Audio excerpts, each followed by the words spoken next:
जरा तसव्वुर कीजिएगा कि सूरज की रोशनी धीरे धीरे बिखर रही थी।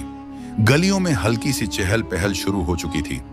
एक बूढ़ी औरत जिसके चेहरे पर जुहरियों का जाल बुना हुआ था, हाथों में लर्जिश लिए आहिस्ता आहिस्ता चल रही थी। उसकी चाल में थकन नुमायां थी, मगर वो फिर भी आगे बढ़ रही थी। कुंधों पर एक भारी गुठरी जो सौखी लकड़ियों से भरी हुई थी, उसकी कमजोर कमर पर और भी बोझ डाल रही थी। उसके कदम कभी आगे बढ़ते तो कभी रख जाते। थकन और बोझ की शिद्दत से उसने एक लम्हे के लिए सुख का सांस लेने को चाहा, मगर जिंदगी ने उसे ठहरने की मोहलत न दी। आज भी उसी तरह आज भी ये बोझ मुझे अकेले ही उठाना है। वो खुद से बड़बड़ाई, मगर उसकी आवाज भी जैसे बोझ तले दब चुकी थी।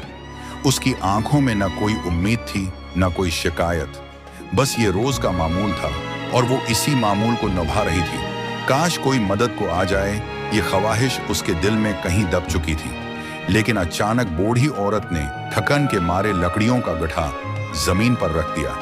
उसकी सांसें बेतरतीब हो रही थी, हाथ कपकपा रहे थे, मगर वो जानती थी कि अगर कुछ देर रुक भी जाए तो ये बोझ खुद नहीं उठेगा, उसे ही दोबारा उठाना होगा। वो अपनी जगह झुकी, लकड़ियां समेटने की कोशिश की, मगर कमजोरी ने इजाजत न दी। उसकी नजरें इधर उधर गईं, जैसे दिल में कहीं एक खामोश उम्मीद जाग उठी हो कि शायद कोई मदद कर दे। मगर आसपास से गुजरते लोग अपनी धुन में मगन थे। किसी को परवाह न थी कि एक बेबस औरत पर क्या गुजर रही है।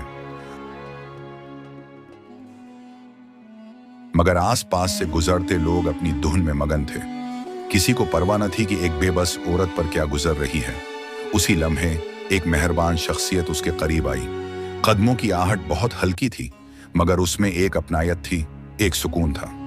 ये कोई आम शख्स नहीं था, ये वो हस्ती थी जिसे दुनिया रहमान लिल आलमीन के नाम से जानती है। उम्मा जी, अगर इजाजत हो तो मैं ये बोझ उठा लूं। बूढ़ी औरत हैरान होकर ऊपर देखती है। सामने एक नौजवान खड़ा था, मगर उसकी आंखों में जो चमक थी वो आम नहीं थी। उसके चेहरे पर जो वकार था वो किसी और में न था। मगर बूढ़ी औरत को ये सब सोचने का मौका ना मिला। उसने सादगी से जवाब दिया, बेटा, अगर तुम मदद करना चाहते हो तो ये गुठरी उठा लो, अल्लाह तुम्हें खुश रखे। और फिर वो मंजर पेश आया जो इस दुनिया के लिए एक मिसाल बन गया। रसूलुल्लाह ने मुस्कुराकर लकड़ियों की वो भारी गुठरी उठा ली, जैसे वो कोई बोझ ही ना हो। उनके कदम मजबूती से आगे बढ़ने लगे, मगर साथ साथ बूढ़ी औरत के दिल में कुछ हलचल सी होने लगी। ये नौजवान कौन है? क्यों किसी गरज के बगैर मेरी मदद कर रहा है? बूढ़ी औरत हैरानी के साथ नबी करीम को देख रही थी। ये कैसा शख्स है जो बगैर किसी मकसद के उसकी मदद कर रहा है? मदीने में तो ऐसे लोग कम ही मिलते थे। मगर उसने इस ख्याल को झटक दिया और रास्ते भर बातें करती रही। बेटा, तुम बहुत अच्छे लगते हो, मगर एक बात सुनो, यहाँ एक शख्स आया है जो लोगों को बहकाने लगा है। वो कहता है कि सिर्फ एक अल्लाह की इबादत करो, बुतों को छोड़ दो। उसके जादू की वजह से कई लोग उसे मानने लगे हैं। तुम भी उसके करीब मत जाना, वरना तुम भी उसके जादू में फंस जाओगे। ये कहकर वो थोड़ी देर खामोश हो गई, जैसे किसी रद्दामल का इंतजार कर रही हो। मगर नबी करीम ने कुछ ना कहा, बस खामोशी से आगे बढ़ते रहे, मोहब्बत भरी नरमी के साथ उसका सामान संभाले रखा। बूढ़ी औरत को यूं लगा जैसे उस नौजवान ने उसकी बात पर कोई ध्यान ही न दिया हो। क्या ये मेरी नसीहत को नजरअंदाज कर रहा है? उसने दिल में सोचा, मगर बोला कुछ नहीं। वो मंजिल पर पहुंच चुकी थी, मगर उसे अभी एक और हैरत का सामना करना था। जो ही नबी करीम ने लकड़ियों का गट्ठा उसके दरवाजे पर रखा, बूढ़ी औरत ने सुकून का सांस लिया। उसकी कमर दर्द से टूट रही थी, मगर दिल मुतमईन था कि आज किसी ने बगैर किसी लालच के उसकी मदद की थी। बेटा, तुम्हारा शुक्रिया, तुम जैसे नेक लोग बहुत कम मिलते हैं। ये कहकर उसने नरमी से पूछा, वैसे मैंने रास्ते में जिस शख्स का जिक्र किया था, तुम उसके बारे में क्या जानते हो? नबी करीम मुस्कुरा दिए और फिर एक जुमला कहा जिसने बूढ़ी औरत की दुनिया ही बदल दी। आमा जी, जिस शख्स के बारे में आप कह रही थी वो मैं ही हूँ। खामोशी छा गई। बूढ़ी औरत का चेहरा जैसे पत्थर का हो गया, आंखें हैरत से फैल गईं। ये कैसे हो सकता है? ये नौजवान जो रास्ते भर मुस्कुराता रहा, जो बगैर किसी गरज के उसका बोझ उठाता रहा, जिसकी आंखों में खुलूस और शफकत थी, ये वही शख्स था जिसके खिलाफ वो बोल रही थी। वो कांपती हुई आवाज में बोली, क्या क्या तुम वाकई वही हो?